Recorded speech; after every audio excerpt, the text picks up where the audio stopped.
Ecology previous year question discussion में ये question, ये 2021 का क्वेश्चन, इस क्वेश्चन को कैसे करेंगे कमेंट करके बताइए। अभी तक जो सीखा है सीरीज में, ज्योग्राफी में और एनवायरमेंट में, with reference to New York declaration on forest, which of the statement are correct.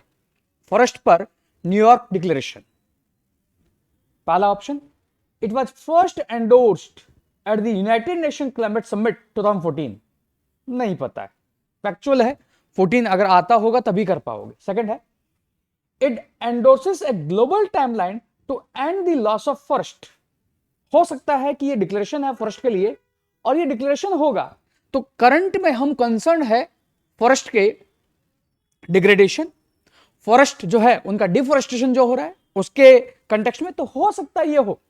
फिर पढ़ते हैं, it is a legally binding international declaration, क्या ये होगा क्या, जब क्योटो ही लीगली बाइंडेड नहीं है, और डेवलपिंग कंट्रीज जब उन्हें लैंड की जरूरत है, जैसे India 2.7% land and around 18% of world population, उसके रिक्वायरमेंट है अर्बनाइजेशन, उसके रिक्वायरमेंट है उसे जो है कृषि के लिए भूमि चाहिए, उसके रिक्वायरमेंट है उसे फॉडर के लिए भूमि चाहिए, उसके रिक्वायरमेंट है उसे अपने इंफ्रास्ट्रक्चर के लिए लैंड चाहिए। तो यहां पर लैंड की कॉम्पिटिटिव डिमांड है और कॉन्फ्लिक्टिंग डिमांड है, और वह लैंड डाइवर्ट करेगा कहां से, फॉरेस्ट से। तो क्या वो कंट्रीज इसको लीगली बाइंडिंग कभी भी एक्सेप्ट करेंगे, वो सोचो, क्योंकि क्योटो ही जब ये नहीं है तो क्या ये हो सकता है जो न्यूली आया हो, जो इंट्रोड्यूस ही हुआ हो, नहीं होगा, नहीं होगा। तो अब आपका आंसर है 1 to 4, 2 and 5 means 2 is right, तो 2 सही है। Fourth, it is endorsed bye governments, big companies and indigenous communities. Forest है, और फॉरेस्ट के लिए अगर डिक्लेरेशन है तो कंट्रीज है, बट क्या अब इसमें आप कम्युनिटी की हेल्प लोगे? यस, ऑब्वियसली बात। और नेक्स्ट है, India was one of the signatories of for at its inception. यहां पर आपको कंफ्यूजन दूर करना है, 1, 4 और 5 में इसमें से क्या होगा। अगर आप इतना पहुंच चुके हो तो आपकी 50-50 प्रोबेबिलिटी से आप क्वेश्चन के सही करने के चांसेस पर हो। अब आपको जो है एक ऑप्शन चूज करना है। अब ये सोचो कि अगर ये इंपॉर्टेंट डिक्लेरेशन जो है और India since its inception signatories होता, तो कहीं ना कहीं एनवायरमेंट की बुक्स और वहां पर ये चर्चा में होता। अगर नहीं है तो आप उसमें सोच सकते हो, और यह सोचना आपका खुद का इंट्यूशन होगा। जब आप प्रैक्टिस कर रहे हो एनवायरमेंट इकोलॉजी के क्वेश्चन, उससे आपको यह जो है इंट्यूशन बनाना होगा, और इंट्यूशन डेवलप होगा, और उस इंट्यूशन के बेसिस पर ही आपका एनवायरमेंट इकोलॉजी में ये क्वेश्चन इस तरह है, आपका सही होता है कि नहीं होता है, आपको पहले जज करना है।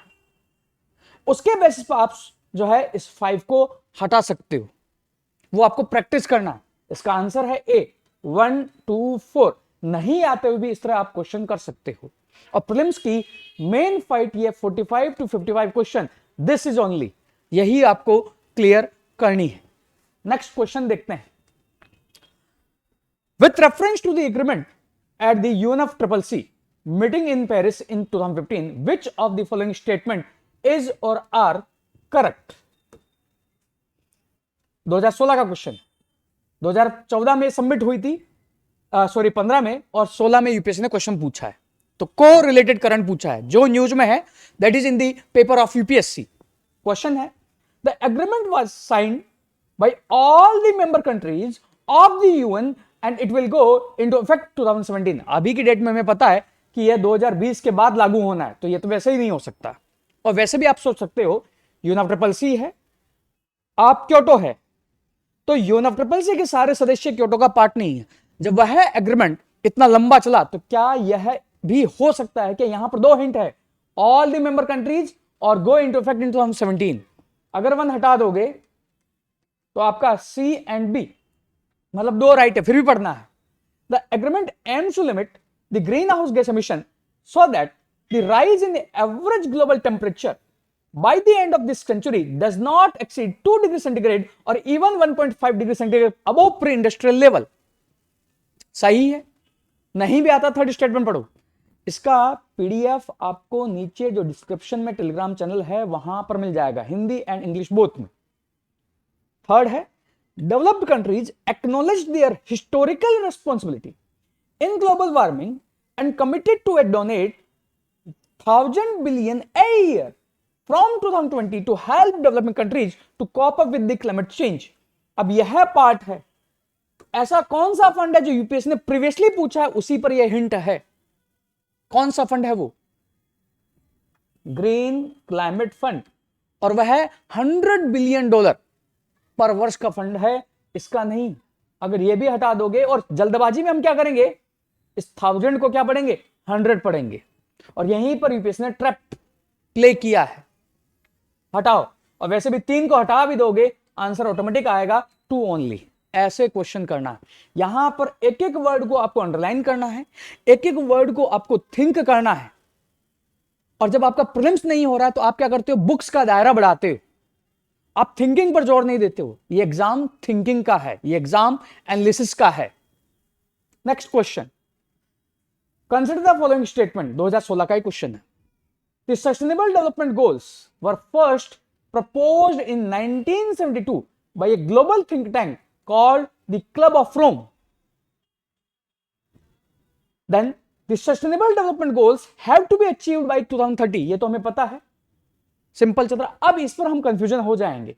ऑल्दो ये 2015 में इंट्रोड्यूस हुए हैं, बट यहां पर फर्स्ट प्रपोज्ड।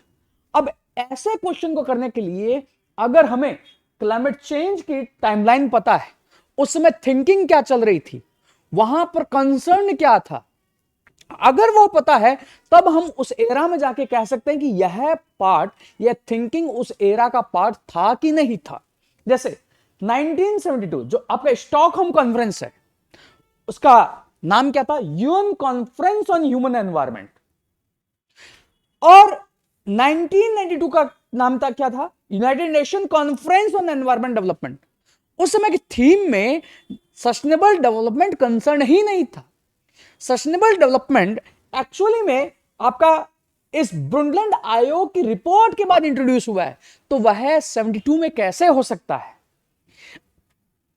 अगर ये एनवायरमेंट की टाइमलाइन क्लियर है तो आप फैक्चुअल इंफॉर्मेशन नहीं पता है, उस एरा को जानकर आप ये क्वेश्चन कर सकते हो। और वैसे ही आपको क्वेश्चन करना, रट्टा मार के क्वेश्चन नहीं करना, ये गलत है। आंसर क्या होगा, 2 ओनली, क्योंकि एनवायरमेंट जो है वो इस एग्जाम के लिए फर्स्ट स्टेज है क्लियर करने की, बट हम उसको नेग्लेक्ट करके चलते हैं। अराउंड 20 to 25 यूपीएससी क्वेश्चन पूछता है, but we neglect that part, और हम इन क्वेश्चन से एनालाइज ही नहीं करते वो पूछ क्या रहा है। एक्चुअली ये क्वेश्चन आपको वो थिंकिंग ही नहीं, आपको यह भी बता रहा है कि आपको पढ़ना क्या है। इस तरह यह क्वेश्चन होगा। नेक्स्ट क्वेश्चन देखते हैं। नेक्स्ट क्वेश्चन है, the term intended nationally determined contribution is sometimes seen in news in the context of. अब 2016 के क्वेश्चन देखो, जो 2015 में हुए हैं उस पर यूपीएससी ने क्वेश्चन पूछे 2016 में, और 2016 का question paper mostly current affair based था, सीधा डायरेक्ट क्वेश्चन पूछे गए थे।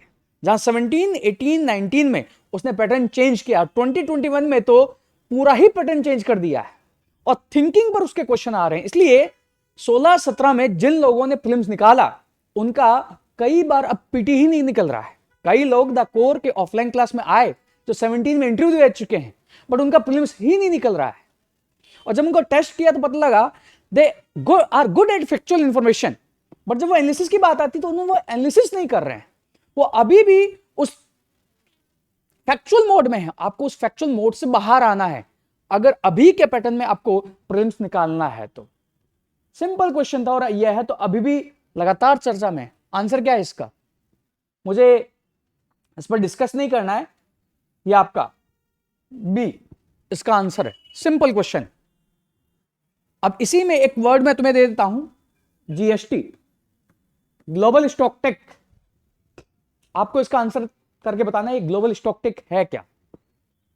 पहला प्रिलिमिनरी ग्लोबल स्टॉकटेक कब होगा और पहला पेरिस के तहत ग्लोबल स्टॉकटेक कब होगा, ये आपको बताना है। क्योंकि अब जब क्वेश्चन पूछेगा तो इस तरह इस जीएसटी पर पूछेगा। नेक्स्ट क्वेश्चन देखते हैं। अच्छा क्वेश्चन है, इसमें आपको पता लगेगा कि क्वेश्चन को लीव करना है कि क्वेश्चन को छोड़ना है।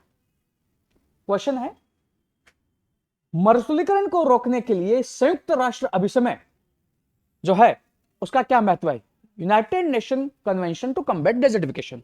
पहला option, it aims to promote effective action through innovative national program and supportive international partnership.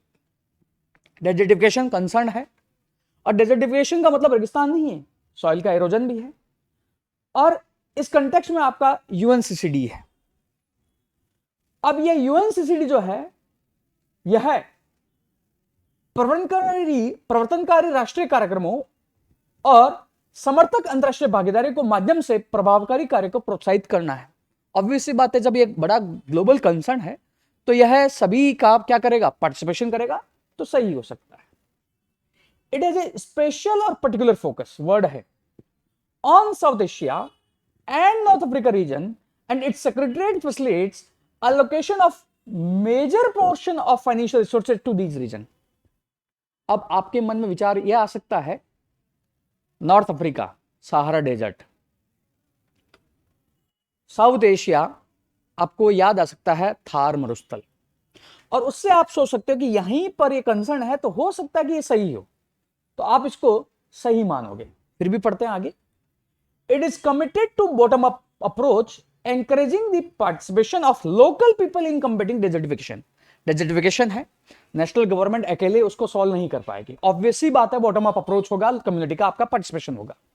सही है, 1 और 3 सही है, सी डी।